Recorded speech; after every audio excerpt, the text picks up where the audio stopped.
تو امام احمد بن حنبل فرماتے میں غلام خریدنے گیا.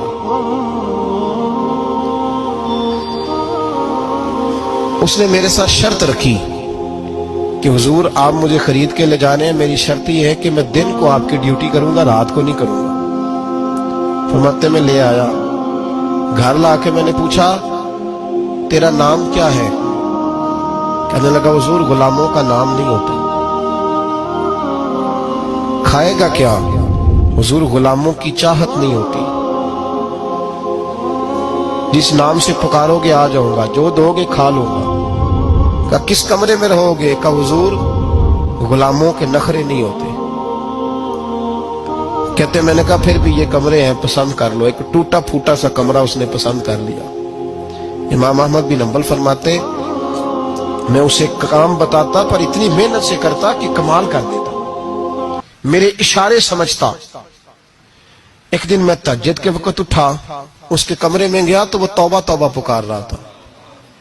سنو ولیوں کی توبہ. فرماتے اس کے کمرے سے چیخنے کی، یا اللہ معاف کر دے، یا اللہ معاف کر دے، اللہ معافی دے دے. تڑپ رہا ہے، رو رہا ہے.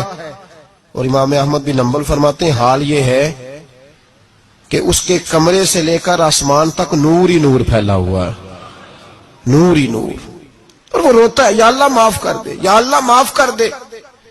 فرماتے میں سوچنے لگا معافی کس چیز کی مانگ رہا ہے. فرماتے وہ خود ہی بولا اور معافی دیکھو بھائی، توبہ دیکھو اللہ والوں کی. کہنے لگا اے اللہ میں تیرا بندہ ہوں، تو نے زندگی دی، نعمت دی، آنکھیں دی، کان دیے، سانسیں چلائیں، بغیر مانگے سارا کچھ دیا. چاہیے تو یہ تھا کہ میں دن رات تیری بارگاہ میں جھکا رہتا، پر مجھے معاف کر دے.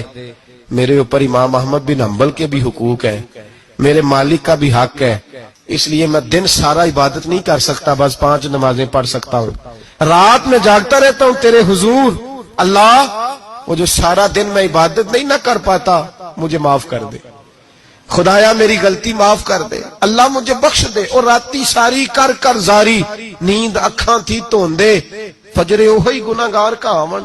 سب تو نہیں، یا اللہ چاہیے تھا میں 24 گھنٹے سجدے کرتا، بخش دے، یہ میری خطا معاف کر دے. ساون کی کالی راتوں میں جب بوندا باندی ہوتی ہے وہ راتوں کو اٹھ اٹھ روتے، جب خلقت ساری سوتی ہے. اور درویش کہنے لگے رات پوے تے بے دردانو نیند پیاری آوے، درد مندانو یاد سجن دی ستے امیان جگاوے. یا اللہ معاف کر دے، میں سارا دن سجدے نہیں کر پاتا، سارا دن لمبی نہ معافی دے دے. یہ توبہ ہے اللہ والوں کی. امام احمد بن حنبل فرماتے ہیں فجر کے وقت وہ میرے ساتھ مسجد گیا، میں نے اس کا چہرہ دیکھا، میں اس کو کونے میں لے گیا. میں نے کہا جا تو اللہ کی رضا کے لیے آزاد ہے، جا میں اپنے حق معاف کرتا ہوں، مکان تیرے پاس رہے گا، کھانا تجھے ملے گا، تو آزاد ہے. اس نے کہا حضور ہوا کیا؟ ہوا کیا؟ ہماری تو خواہش ہے نا کہ بندہ اس وقت ملنے آئے جب میں تسبیح پڑھ رہا ہوں، کوئی اس وقت گھر پہنچے جب میں سجدے میں ہوں، لوگوں کو پتا چلے بڑا نیک ہے، بڑا نمازی ہے. اس وقت کسی کی نظر پڑے جب میں بالکل قرآن پاک پہ بیٹھا ہوں. فرماتے ہیں جب میں نے کہا نا تو آزاد ہے، تو کہنے لگا حضور کیا ہوا؟ فرمانے لگے رات میں نے تیری توبہ دیکھ لی ہے، توبہ دیکھ لی. امام صاحب فرماتے وہ پھر تڑپ کے رویا، سجدے میں سر رکھا. تو نے یہ کیا عجب کیا، مجھ کو بھی فاش کر دیا، میں ہی تو ایک راز تھا سینہ کائنات میں، میں سراپا مخزن راز تھا، میں رہا تھا مدت و راز میں. یہ تیرا شوق دید کشاں کشاں مجھے بھی کھینچ لایا مجاز میں. اے اللہ پردہ ہی کھول دیا ہے تو نے. یہ عبادتیں، یہ توبہ، یہ ریاضتیں، یہ تیرا میرا راز تھا. اللہ تو نے پردے ہی کھول دیے، مہربانی کر مجھے پردہ پوشی عطا فرما. اللہ معاف کر دے، مجھے پردہ پوشی عطا کر. حضرت امام احمد بن حنبل فرماتے ہیں سجدے میں اس نے بلند آواز سے اللہ اکبر کہا، پھر وہ گرا، اس کی روح پرواز کر گئی، پرواز کر گئی، چلا گیا، رخصت ہو گیا.